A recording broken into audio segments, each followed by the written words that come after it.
anugerah Allah yaitu selalu bersifat mendahului respon manusia. Tidak pernah dalam Alkitab itu respon manusia mendahului Allah memberikan anugerah. Begitu ada keyakinan khususnya hari ini Yesus dan Roh Kudus ya, bahwa itu hanya Allah kecil lah, pencipta yang diciptakan lah gitu ya. Kita harus tahu ya, itu very serious. Apakah Maria ibu Yesus mati dikubur atau diangkat langsung ke surga? Kalau hari ini kita ke Efesus, orang Efesus yang saya dengar bisa menunjukkan makamnya itu.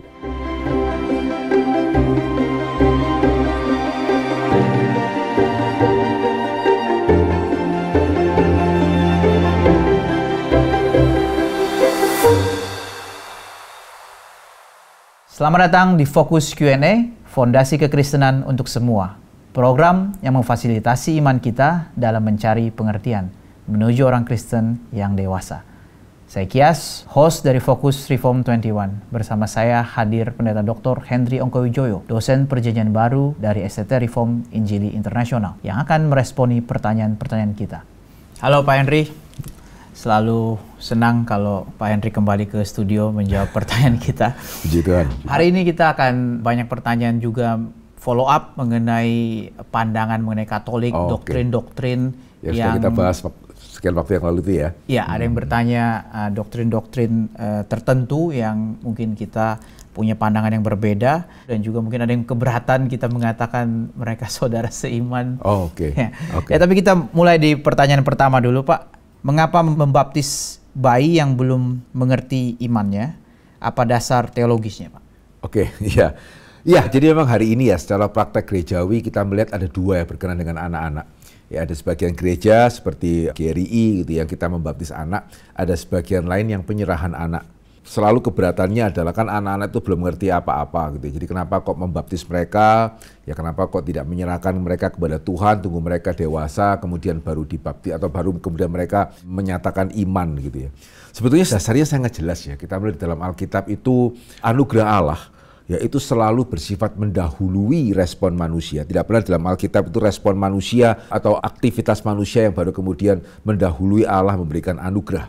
Dan yang kedua juga Alkitab itu menegaskan bahwa janji yang Tuhan berikan kepada kita itu juga merupakan janji yang Tuhan berikan kepada keluarga dan anak-anak kita.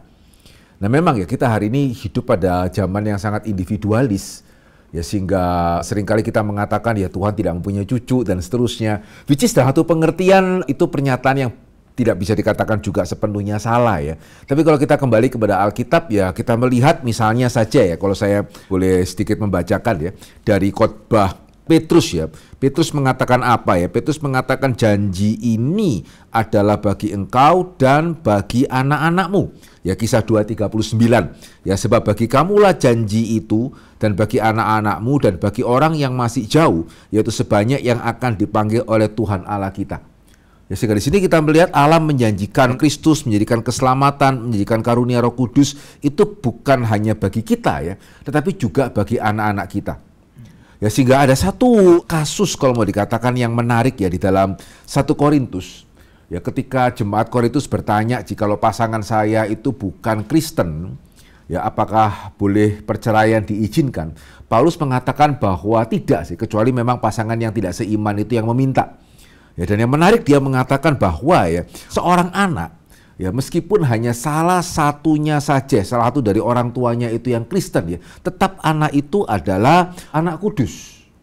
Ya, itu ada di dalam 1 Korintus pasal yang ke-7, yang ke-14 saya bacakan juga ya. Dikatakan apa? Karena suami yang tidak beriman itu dikuduskan oleh istrinya. Istri yang tidak beriman itu dikuduskan oleh suaminya.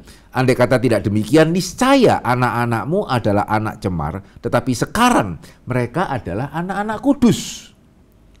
Ya, mereka adalah anak-anak kudus. Mereka ini siapa? Anak. Anak siapa? Anak yang bahkan hanya salah satu saja orang tuanya itu yang merupakan orang percaya. Ya sehingga di sini ya Alkitab mengajak kita untuk melihat lebih dalam. Ya meskipun satu sisi kita mengamini bahwa setiap orang perlu untuk membuat pernyataan iman. Itu kenapa pada waktu kita membaptis anak pada waktu mereka kecil, ya pada waktu mereka dewasa, mereka juga mesti menyatakan iman di dalam bentuk CD. Tetapi kita juga jangan mengatakan bahwa sebelum itu berarti tidak boleh membaptis karena seolah-olah ini anak belum jelas. Nah, yang seringkali mungkin jarang dipertanyakan ya pada waktu misalnya saya menyerahkan anak. Pertanyaannya, ini anak siapa sebetulnya?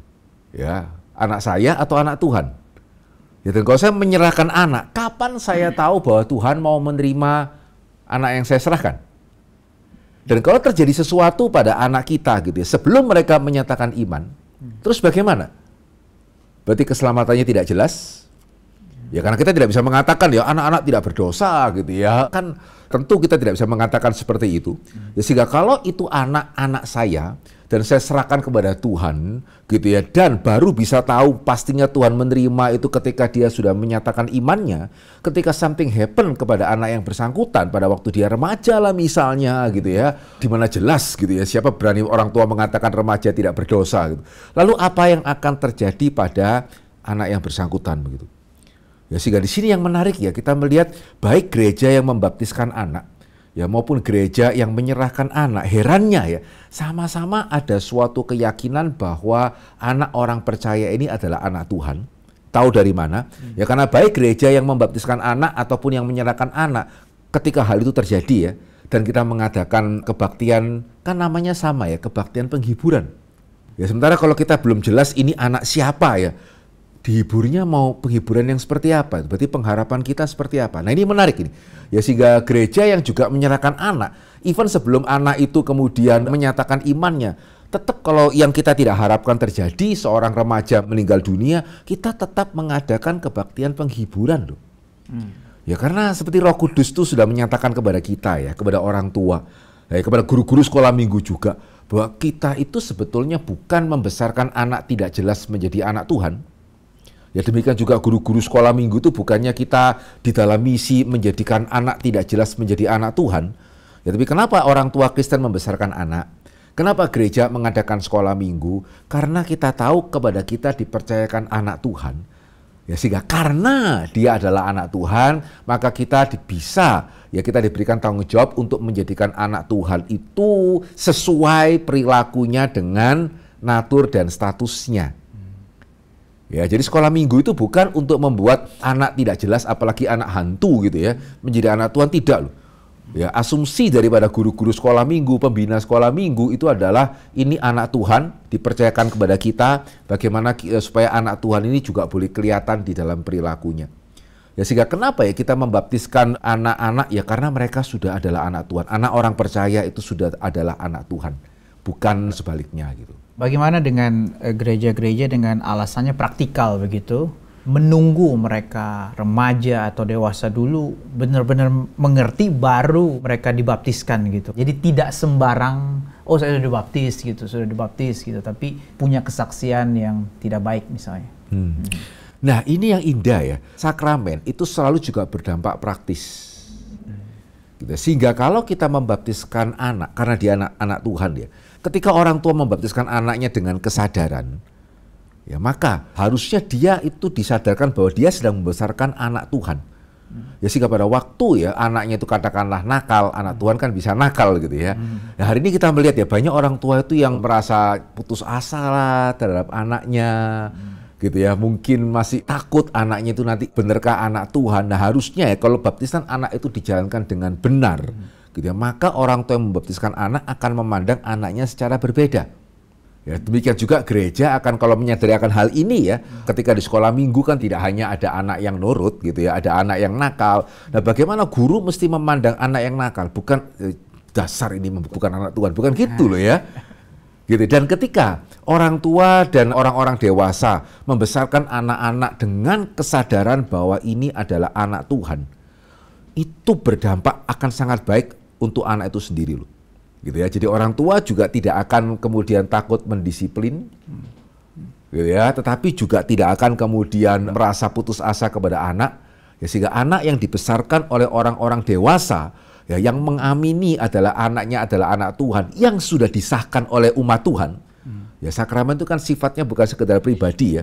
Jadi bukan cuma saya merasa nih anak saya anak Tuhan, atau saya ragu-ragu sendiri nih anak saya anak siapa, tidak kan. Pada waktu seorang anak itu dibaptiskan secara sah, ya gereja gitu ya sebagai umat Allah, sebagai wakil Tuhan menyatakan sungguh ini adalah anak Tuhan. Ya, sehingga itu akan mendatangkan dampak yang sangat baik bagi anak yang bersangkutan. Dan ketika dia besar, kemudian dia CD, ya pada waktu itu sebenarnya dia juga menyaksikan betul loh, anugerah Allah itu mendahului respon manusia.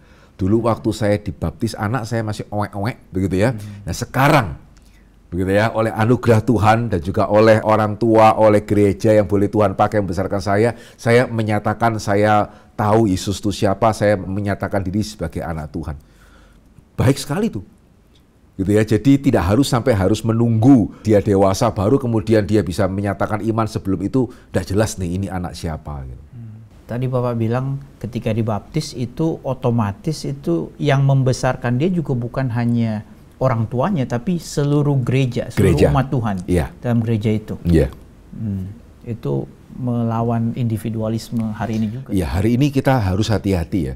Pastinya kita sebagai orang Kristen kita anti individualisme ya. Cuman kadang-kadang itu tanpa sadar itu dinyatakan di dalam praktek kita. Bahkan kalau kita nggak hati-hati ya dinyatakan dalam praktek bergereja. Dan di sisi lain sebetulnya ya, kalau praktek bergereja kita itu baik, ya secara juga tanpa sadar itu langsung menghantam atau melawan individualisme atau juga falsafah-falsafah dunia yang lain yang salah. Ya, doktrin gereja dan praktek bergereja ya itu sangat penting. Ya, jadi jangan kita menganggap itu sekedar sebagai formalitas begitu ya. Tidak loh. Praktek bergereja, ibadah, sakramen, firman begitu ya. Itu sangat-sangat penting karena seringkali kita terinfeksi tanpa kita sadar. Ya, sehingga perlu vitamin di dalam diri gitu ya untuk kita bisa, karena kita tidak mungkin ya mau menghindarkan diri dari bakteri, bagaimana caranya. Yang kita harus pastikan adalah kita mempunyai daya tahan tubuh yang baik. Nah, Tuhan menyediakan itu di dalam bentuk firman, Tuhan menyediakan itu sebetulnya juga di dalam bentuk gereja. Nah, ini dari Pak Gunawan, Kalimantan Barat. Ada gereja yang izinkan anak-anak ikut perjamuan kudus. Menurutnya tidak boleh karena berdasarkan 1 Korintus 11 ayat 17 sampai 34. Bagaimana pandangan teologi reform? Iya, di dalam teologi reform memang kita tidak memberikan perjamuan kudus itu kepada anak-anak. Loh kenapa? Ya, kan juga anak Tuhan gitu. Iya, karena di dalam Alkitab ya kita melihat ada satu perintah yang diberikan kepada kita ya. Kalau kita melihat dalam 1 Korintus pasalnya yang ke-11 ya, ayat yang ke-28 ini yang Tuhan harapkan gitu ya. Sebelum kita menerima perjamuan kudus, hendaklah tiap-tiap orang menguji dirinya sendiri. Dan baru sesudah itu ia makan roti dan minum dari cawan itu. Ya, karena barang siapa makan dan minum tanpa mengakui tubuh Tuhan, ia mendatangkan hukuman atas dirinya. Ya, sehingga yang mungkin kurang disadari pada hari ini ya, karena hari ini selain daripada individualis juga kadang-kadang kita bisa terjebak pada rasionalis. Ya, sehingga toh roti aja. Begitu ya, toh anggur aja. Kadang-kadang kita khusus dalam gereja Protestan kita mesti berhati-hati ya. Ya karena meskipun kita tidak percaya bahwa roti dan anggur itu betul-betul berubah menjadi tubuh dan darah Kristus, kita tidak memandang itu atau Alkitab tidak memandang perjamuan kudus sekedar sebagai suatu peringatan belaka. Ya kalau peringatan belaka ya kita ikut misalnya peringatan hari kemerdekaan ya pokoknya kita hadir di sana secara fisik. Ya kita memberikan hormat, perkara pikiran kita mau melayang kemana-mana, ya siapa yang tahu. Ya, tetapi di sini kita melihat perjamuan kudus itu selain diadakan bersama-sama sebagai gereja, ya juga diadakan itu di hadapan Tuhan. Di sini ya kita mesti melihat ya Tuhan hadir loh pada waktu kita menerima roti dan anggur begitu ya. Sehingga ketika kita tidak menguji diri, ya menguji diri di sini itu bukan cuma sekedar bagaimana saya dengan Tuhan ya, bagaimana saya dengan sesama. Ya khususnya kalau kita ingatkan 1 Korintus 11 itu kan konteksnya sebetulnya bukan jemaat itu melawan Tuhan tapi tetap terima perjamuan kudus kan bukan itu ya. Tapi tidak memperhatikan sesama kan. Ternyata itu juga masalah. Ya jadi menguji diri di sini bukan cuma saya dengan Tuhan bagaimana, tapi saya juga dengan orang lain bagaimana ini. Nah, apakah anak-anak sudah cukup dewasa untuk melakukan hal itu? Gitu ya. Nah ini yang bagi kita yang kita melihat tidak kita berikan terlebih dahulu kepada anak-anak. Ya, dan juga yang kedua ya kita mesti menyadari bahwa sakramen itu beda dengan jimat. Bukan seperti mempunyai kuasa pada dirinya sendiri. Gitu ya. Kalau saya terima roti itu gitu ya atau saya terima anggur maka otomatis itu seperti jimat yang bekerja di dalam diri saya. Tidak. Ya jadi sakramen termasuk perjamuan kudus itu bukan sekedar upacara, tetapi juga bukan jimat. Ya, sehingga dalam teologi reform, Calvin mengatakan perjamuan kudus itu kan sarana anugerah, ya, sakramen itu kan sarana anugerah. Sehingga kalau kita terima dengan iman, ya kita terima dengan pengertian yang benar, kita terima dengan ucapan syukur, oh itu benar-benar bisa mendatangkan hasil yang nyata. Ya, Roh Kudus bisa memakai sakramen sama seperti Roh Kudus bisa memakai firman. Tetapi kalau kita terimanya juga tidak menguji diri, gitu ya, seperti tadi ya, kita ikut upacara bendera sementara kita sebenarnya juga tidak hormat, juga tidak cinta bangsa gitu ya, cuman kita sekedar store kehadiran, itu akan mendatangkan celaka loh. Andai kata pun tidak sampai mendatangkan celaka, ya tidak akan ada gunanya. Ya, sehingga itu kenapa tadi saya mengatakan bahwa ketika baptisan anak diberikan, nah ini fungsi orang tua penting nih. Ya, jadi sama ya, baptisan juga tidak berkhasiat pada dirinya sendiri. Lalu kenapa kok anak itu dibaptiskan? Ya karena dia anak Allah. Dan yang kedua, melalui orang tua tadi. Ya, melalui bagaimana orang tua memandang anak, bagaimana gereja memandang anak. Nah, di sana kita melihat orang tua yang sungguh-sungguh beriman ketika membaptiskan anaknya. Tuhan akan berkati itu dan itu akan nyata di dalam hidup si anak. Ya, sehingga baik baptisan maupun perjamuan tidak efektif pada dirinya sendiri. Nah, sehingga tadi ya, kalau anak itu masih kecil, ya meskipun kita bisa ya, ini Yesus ya, kamu ingat Yesus, tapi gimana ya kita bisa mengajari anak, kamu sama temanmu bagaimana, agak sulit ya. Bahkan kita juga orang dewasa juga itu kenapa salah satu alasan ya, di dalam gereja kita tidak setiap minggu mengadakan perjamuan kudus ya, karena manusia mempunyai kecenderungan itu untuk tidak sungguh-sungguh menerima sesuatu yang sifatnya itu terlalu sering. Ya, sehingga menguji diri, takutnya itu tidak sungguh-sungguh menguji diri kalau setiap minggu itu menerima. Ya, sehingga itu kenapa gereja biasanya memberikan jeda. Ya, sehingga sebelum penerimaan berikut ada waktu, ya, dan sebelum menerima juga gereja akan mengumumkan ada perjamuan minggu depan, uji diri dengan baik. Nah, itu yang kita lihat anak-anak masih sulit. Gitu ya. Pertimbangan kita itu kenapa tidak memberikan perjamuan kepada anak-anak yang masih kecil. Benar nggak kalau kita lihat ini agak mirip sebetulnya antara perjamuan kudus katakanlah sama misalnya ibadah mingguan di mana kita menerima firman, doa berkat dan memberi persembahan juga. Itu kan kita lakukan setiap minggu dan juga kesiapan hati pun bisa kita pertanyakan juga. Satu sisi sama, di satu sisi lebih berat untuk yang sakramen. Kenapa? Persis sama. Ya, sementara kalau tadi ya kita firman kan bukan setiap minggu kita mendengarkan khotbah. Bayangkan setiap minggu kita mendengarkan khotbah yang sama itu. Gitu ya. Mau sepenuh hati bagaimanapun gitu ya. Kalau khotbahnya sama, nyanyinya juga sama. Ya, sehingga hari ini pun kita melihat ya, kita perlu terus mengingatkan jemaat, pengakuan iman Rasul itu bukan cuma sekedar formalitas loh ya. Kita juga akan ngomong kalau hari ini kita khotbah mengenai apa, bagian ini dari pengakuan iman rasuli coba tolong lebih diperhatikan. Gereja misalnya percaya kepada gereja yang kudus, misalnya minggu depan kita khotbah mengenai kematian Kristus gitu ya. Kita sebelum pengakuan iman rasuli kita juga mungkin minta jemaat lebih perhatikan yang ini.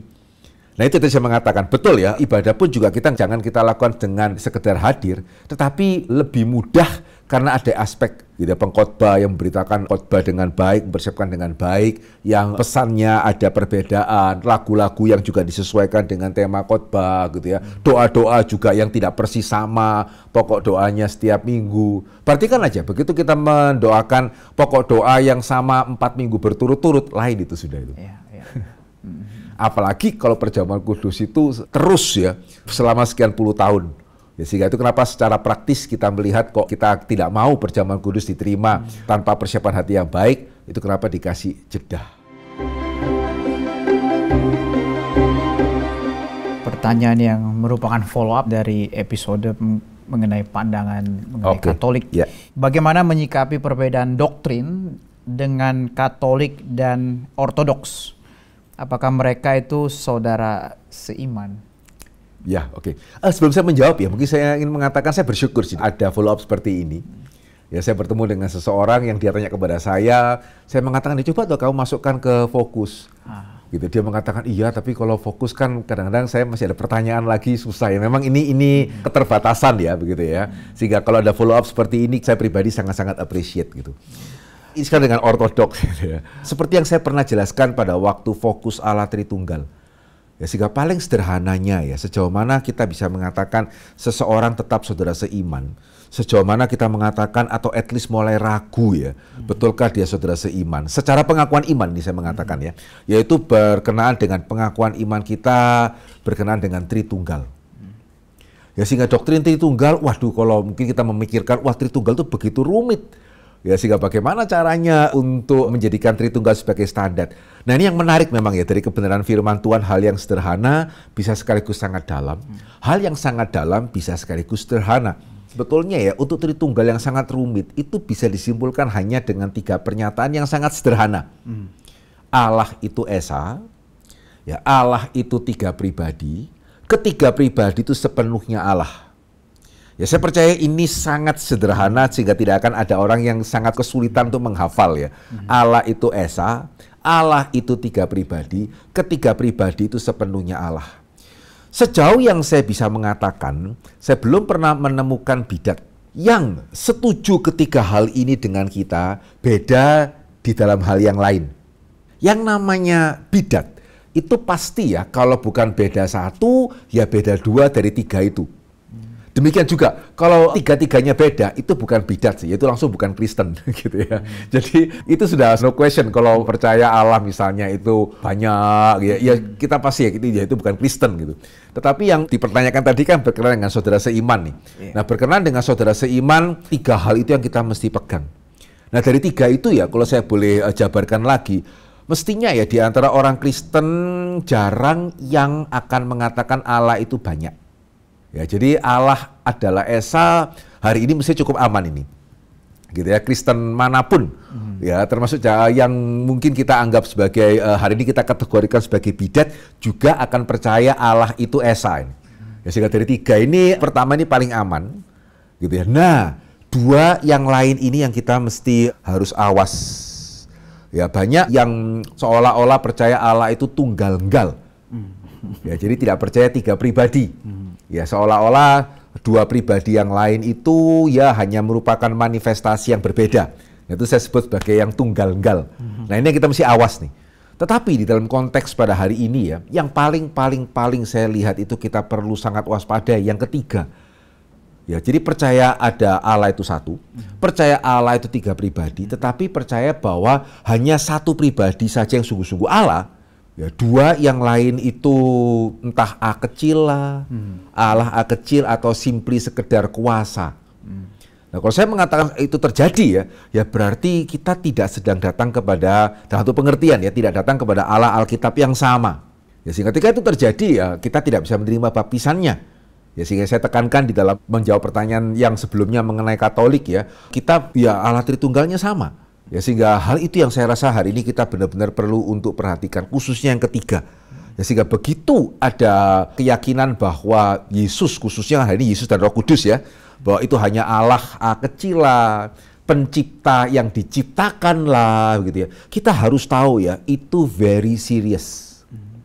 Itu sangat serius loh. Ya, nggak bisa cuman apalagi ya, kan cuman beda A besar dan A kecil.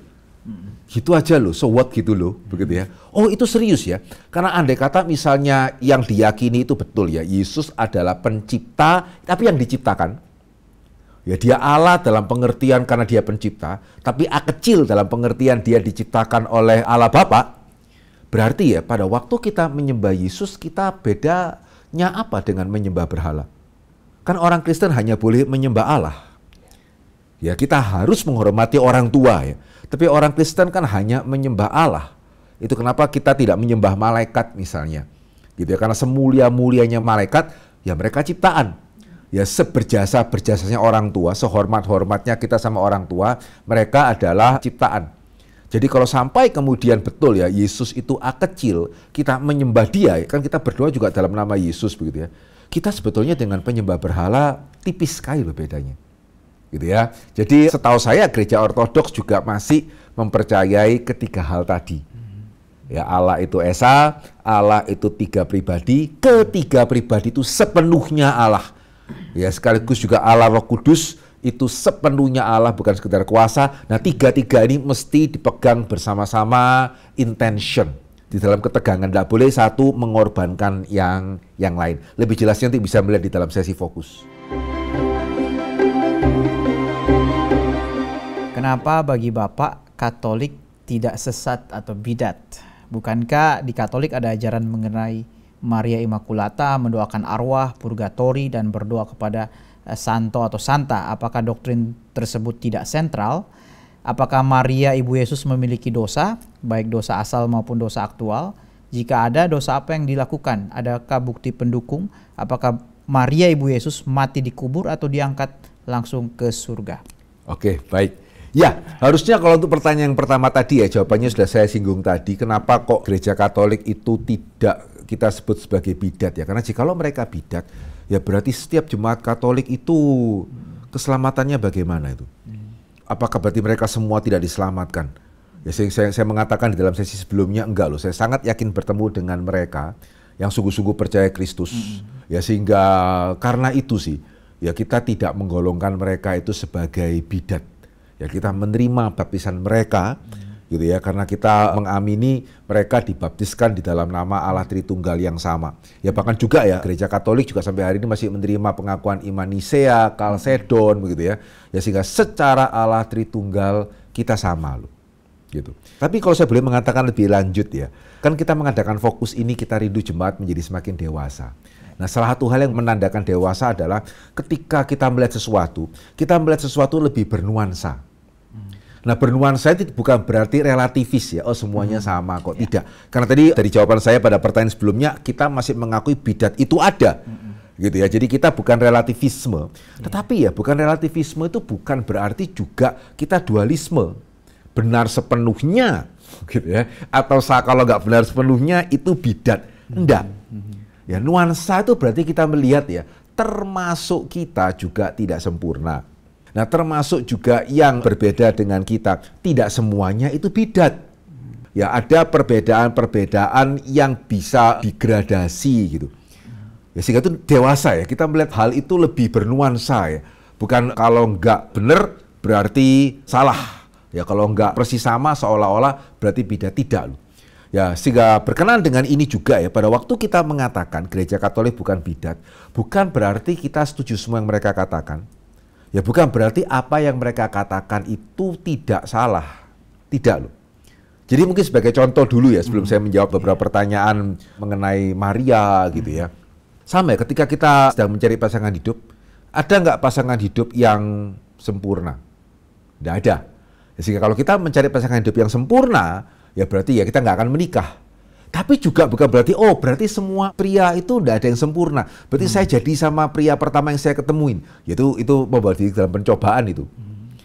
Gitu ya. Jadi mengatakan bahwa tidak ada pria yang sempurna, itu bukan berarti bahwa tidak ada seorang pria pun yang baik, semuanya itu pasti akan meng-abuse wanita dan seterusnya. Ya enggak sih. Gitu ya, tetapi juga bukan berarti tidak apa-apa kok karena memang nggak ada pria yang sempurna jadi nggak usah pilih-pilih. Salah.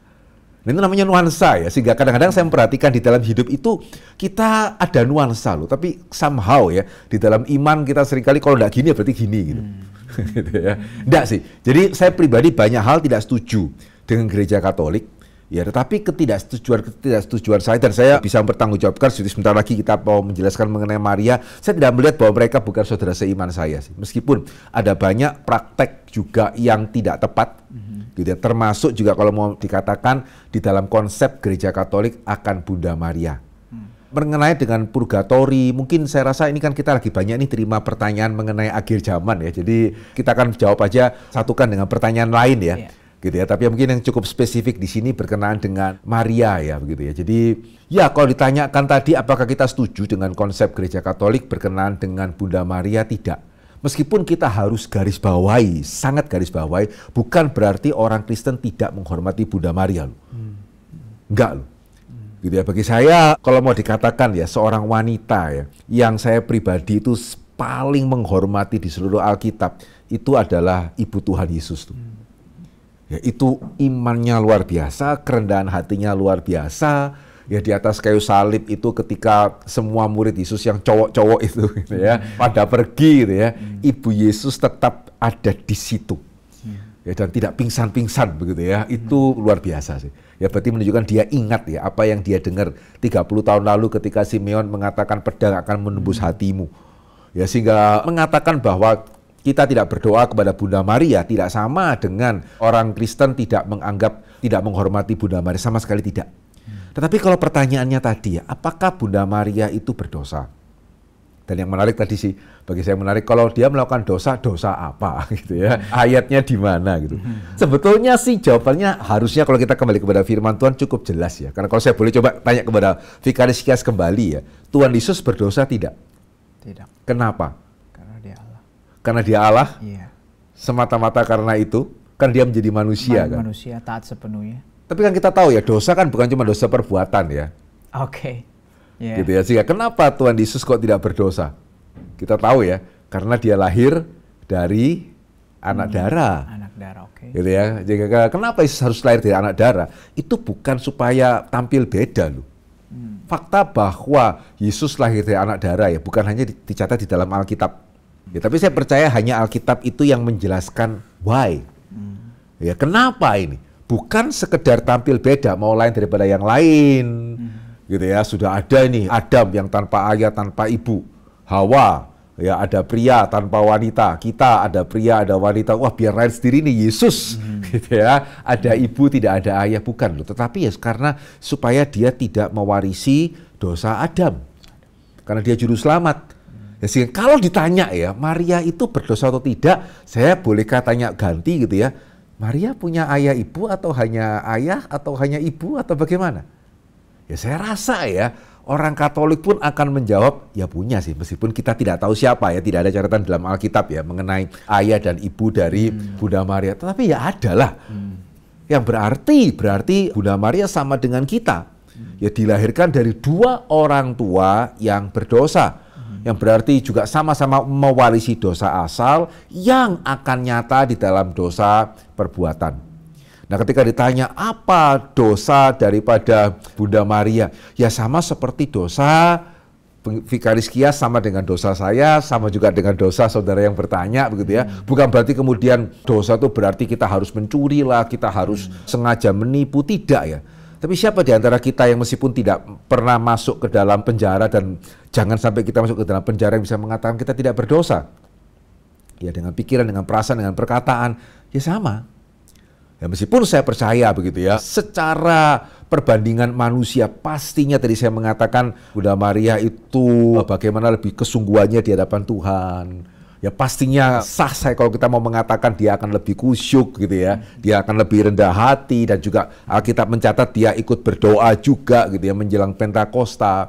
Tetapi ya sebagai manusia yang dilahirkan dari kedua orang tua yang sama-sama berdosa, ya sehingga ya tetap akan melakukan kesalahan-kesalahan seperti yang setiap kita manusia pada umumnya itu lakukan. Nah, kalau tadi pertanyaan apakah dikubur ataukah terangkat ke surga ya? Oh ya. Oh ya, oke. Ya sehingga secara sejarah ya, secara tradisi diyakini bahwa murid yang ketika Yesus disalibkan kan Yesus mempercayakan ibunya kepada salah seorang murid. Ya diyakini itu adalah murid yang Yesus kasihi, diyakini itu sebagai Yohanes gitu ya. Nah, menurut tradisi Yohanes kemudian ke Efesus ya dan mengajak ya, jadi dia tetap taat kepada apa yang dikatakan oleh gurunya, sehingga menurut tradisi ini ya Maria diajak oleh Yohanes untuk ke Efesus. Dan kalau hari ini kita ke Efesus, orang Efesus yang saya dengar bisa menunjukkan makamnya itu. Gitu ya, meskipun disclaimer saya belum pernah ke Efesus sendiri ya, tapi menurut tradisi ya di Efesus itu kita bisa menemukan makam daripada Yohanes dan juga Bunda Maria gitu. Itu saya pernah mendengar Maria itu bisa dikatakan the first Christian. The first Christian. Oke. Ya, definisi Kristen itu apa ya? Definisi Kristen itu kan percaya Yesus sebagai Tuhan dan Juru Selamat ya. Iya, yang pasti ya, saya tidak tahu sih. Mungkin ya kalau ada di antara pemirsa juga yang tahu ya bisa menginformasikan dasarnya apa. Sekali-sekali boleh gantian kita yang nanya ya, ayatnya di mana gitu ya. Ya karena yang pasti Alkitab mencatat pada waktu Yesus di dalam masa pelayanan, ya ibunya dan saudara-saudaranya belum percaya loh. Ya yang dikatakan mereka mendengar Yesus itu sampai tidak makan, menganggap dia itu seperti mungkin jangan-jangan ini gila ini, ya kan begitu ya. Nah tapi kapan persisnya, karena memang ya kemudian juga Yakobus percaya, Yudas juga percaya saudara Yesus, dan mereka bakal menulis kitab suci gitu ya. Dan pastinya sih memang setelah Yesus bangkit, Yesus menampakkan diri Ya, sehingga cuman kalau mau ditanya kapan urut-urutannya ya, apakah betul Maria yang pertama kali percaya, ya etis kalau saya boleh kembalikan dulu, mungkin kalau ada yang tahu dasarnya bisa diinformasikan, nanti kita akan responi lebih lanjut. Baik Pak, ya hari ini sampai di sini. Terima kasih untuk ya, sekali lagi terima kasih Pak. Juga terima kasih untuk tanggapannya ya. Boleh juga kalau misalnya masih ada pertanyaan menanggapi lebih lanjut gitu. Kita bersyukur pertanyaan-pertanyaan sudah boleh dijawab, tapi kalau saudara masih mempunyai pertanyaan yang lain, silakan mengirimkan pertanyaan Anda. Link kelas fokus episode 1-22 bisa didapatkan di dalam kolom deskripsi. Jika saudara mendapat berkat dari program ini, silakan men-share kepada yang lain. Mari kita bersama bertumbuh menjadi orang Kristen yang dewasa. Tuhan memberkati.